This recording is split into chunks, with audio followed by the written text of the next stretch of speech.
Good evening, everyone. I'm Mark Cohn, and you are watching the NLR Sim Racing channel. Tonight, we are doing something a bit special here because I finally, and I mean finally, upgraded my sim rig. What you can see right ahead of me is my brand new SimLab P1. Needless to say, I am really thrilled about this thing. So let's take a quick tour. As you can see right here, I actually reused my Obutto seat. It was just the best option at the time to fit everything. So over here, as you can see, is my famous or infamous Sam Maxwell Customs Dallara IndyCar steering wheel. I love this thing. Can't say enough about it. Eternally grateful to have the chance to have one of these. Next up, well, it's not perfect yet, but over here is my H pattern shifter. This is a Thomas Super Wheel. I forgot if they call it a speed. No, it's an H pattern shifter that they call it 6-speed. But what's really cool about this thing is I actually somehow got a shifter lever, as you can see here, from Martin Truex Jr.'s Furniture Row Racing NASCAR Cup car. Don't ask me how I got it. I still can't believe I have this thing on here, but this is pretty dang cool. Over here, yeah, I know it's a lot of wiring that's not all the best, but this is the power, kind of what drives everything for my OSW that I got from Joe Sullivan. That's a small midge motor, which you can see right here. Since I've gotten this thing, it has absolutely changed my online racing experience. Can't say enough about these open sim wheels. If you can get a direct drive wheel, I mean, it's night and day versus the Thrustmaster T500 RS that I was using before. So if you can get anything like an AccuForce, a small midge, whatever, it'll change everything. Now over here, this is a Husingfeld sequential shifter that actually has a vintage, I believe, Champ Car shifter knob on it. As you can tell, I really liked having a lot of these kind of real race car parts on my rig.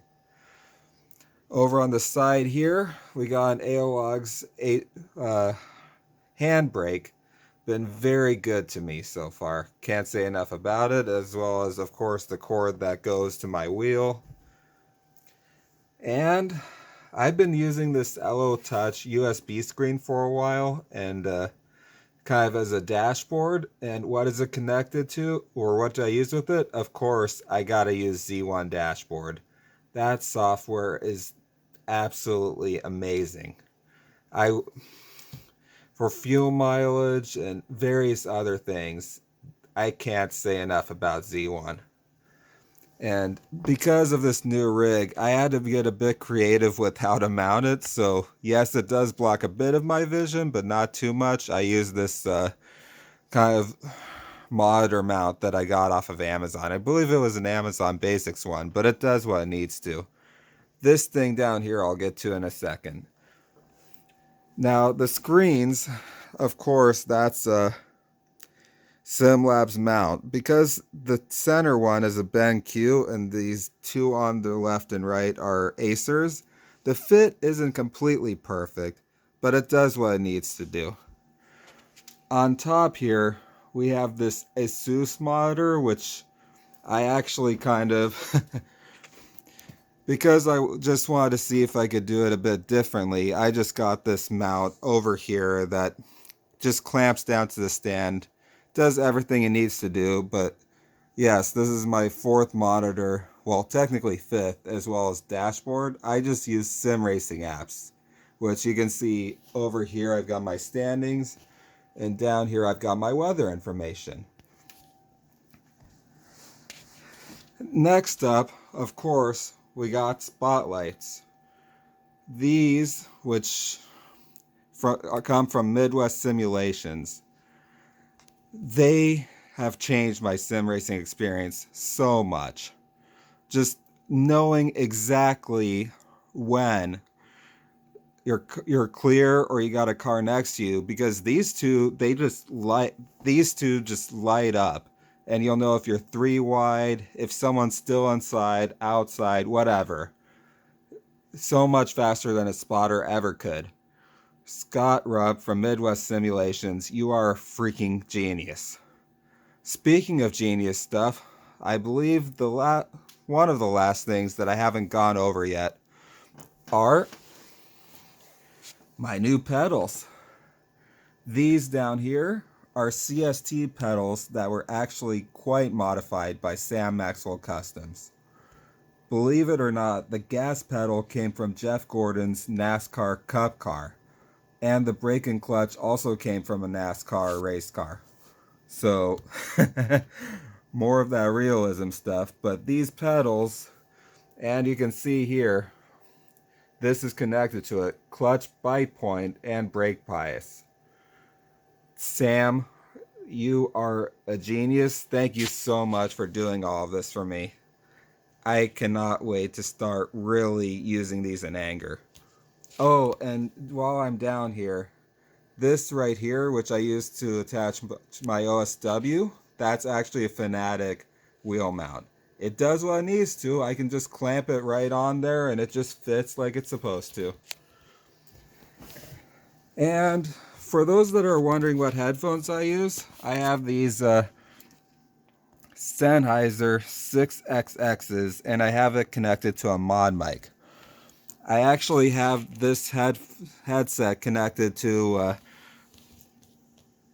it's not the neatest down here, but right here, this is a shit. That's SCHITT, not the other word. Audio. I believe this is a MODI device.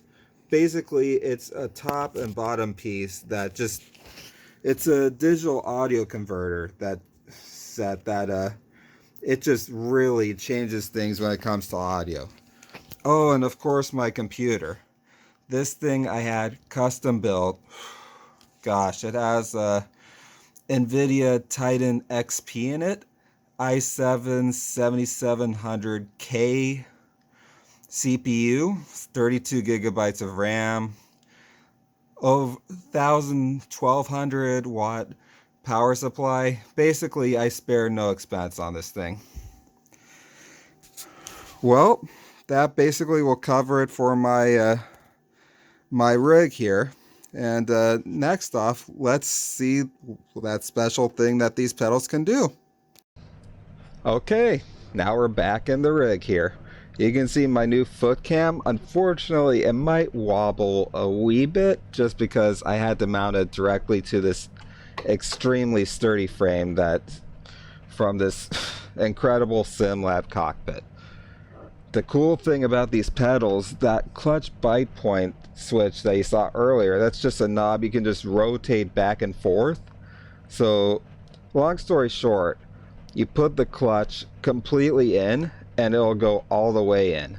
But when you slowly release it, like I'm doing now, you can see the clutch, it's not all the way out. Or not going really fluid so much, it's almost like on off. You can rotate that. So when you get off the very end, which is the full, kind of the clutch is fully in, it'll actually let it out at the point you want. And that simulates a bite point. I don't know how the heck Sam Maxwell did this, but it's amazing. Alright, let's do a quick demonstration here. I'm going to put the car in first, give it some revs, simulate a race start, and okay, full gas, let it go.